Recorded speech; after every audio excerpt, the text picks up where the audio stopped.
Meanwhile, it's a yes or no question for voters. If North Dakotans say yes to Measure 3, it'll change one small number. But state lawmakers say that little number could mean billions of dollars for North Dakota's future. With a presidential race at the top of the ballot, not many people in North Dakota are talking about Measure 3. I think this one's flying a little bit under the radar compared to some of the other measures that we have that are a little high profile related to property taxes and recreational marijuana. State Senator Sean Cleary and Grand Forks Representative Corey Mock spent the last legislative session taking a closer look at the Legacy Fund. When fund manager said, really, if you want to generate a higher return, invest most of the principal. And that was that aha moment. Like, oh, I didn't realize that we weren't doing that.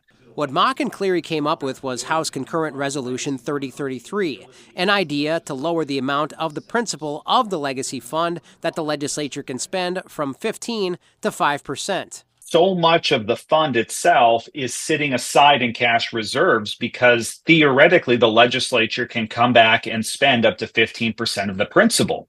So fund managers are setting 15% of the Legacy Fund off to the side. You know, it's in coffee cans buried in the backyard. It's underneath the mattress. It's wherever they need to keep it, just in case. Mock and Cleary's proposal easily passed. They only had one no vote in each chamber. The governor signed it, and it was placed on the November ballot. If it passes, it would place the other 10% of the Legacy Fund principal into investments. By reducing that percentage that can be spent, the state can invest more aggressively with the Legacy Fund, and so we can grow the balance more quickly.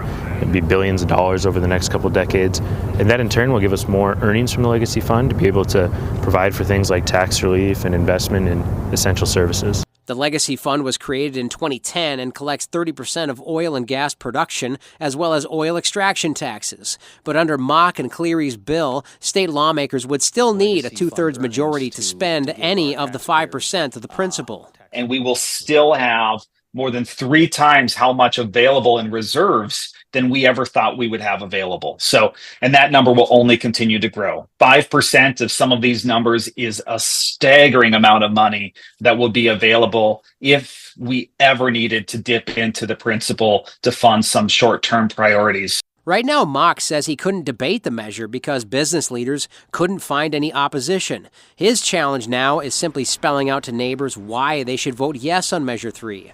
Voters are rightfully so, myself included, change averse. You know, when in doubt, it's easier to vote no than to take a chance on a yes. And this is one when you get into the Legacy Fund and some of those changes, we don't want that temptation, that lack of understanding to be a reason to vote no. This is going to impact our state for generations. You know, having $60 billion in it 30 years from now as opposed to $45 billion, that'd be a huge win for the next generation of North Dakotans. And so something I hope North Dakotans dig in on and something I'm excited about. Right now, Mock says 5% of the principal is around $500 million the legislature could spend once they return to the Capitol this winter. If Measure 3 passes, it also amends the definition of earnings, allowing lawmakers to use a smoothed average out the money over 5 years. As of July 31st, the Legacy Fund's principal balance is $10,526,385,594.